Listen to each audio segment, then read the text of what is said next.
એકલવ્ય આદિવાસી હતા. તમે મહારાણા પ્રતાપનો ઇતિહાસ વાંચી લેજો. જયારે પોતાનો ભાઈ પણ એમની સાથે નહોતો, ત્યારે પૂંજા ભીલની આખી સેના મહારાણા સાથે હતી. એ આપણો ગૌરવશાળી ઇતિહાસ એ સમાજમાંથી અમે આવીએ છીએ. તો એ સમાજ શિવાજી મહારાજનો ઇતિહાસ વાંચી લેજો.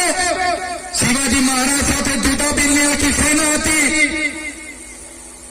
એ સમાજમાંથી અમે આવીએ છીએ. આઝાદીની લડતમાં ભગવાન બિરસા મુંડા હોય, તાત્યા ભીલ હોય, રાજ્ય નાયક હોય કે ગુરુ ગોવિંદ ગીરી હોય, આઝાદીની લડતમાં પણ આદિવાસીઓ અમારા પૂર્વજો એટલું બધું યોગદાન આપ્યું છે.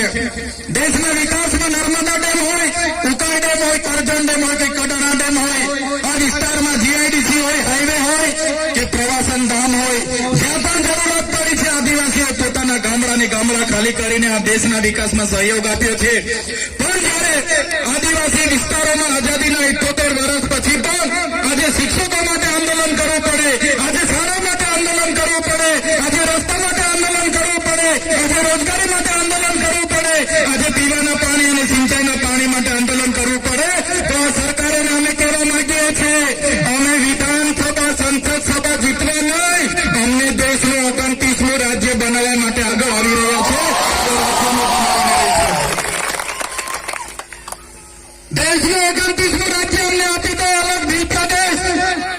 જે રીતે તેલુગુ લોકોને તેલંગાણા મળ્યો, તમિલ લોકોને તમિલનાડુ મળ્યું, મરાઠા અને મહારાષ્ટ્ર મળ્યું, ગુજરાતીઓને ગુજરાત મળ્યું, જે રીતે પંજાબીઓને પંજાબ મળ્યું, નાગા લોકોને નાગાલેન્ડ મળ્યું, ઝારખંડીઓને ઝારખંડ મળ્યું, એ જ રીતે આદિવાસી ભીલોને અલગ ભીલ પ્રદેશ આપી દો, અમે અમારો વિકાસ કરી લઈશું.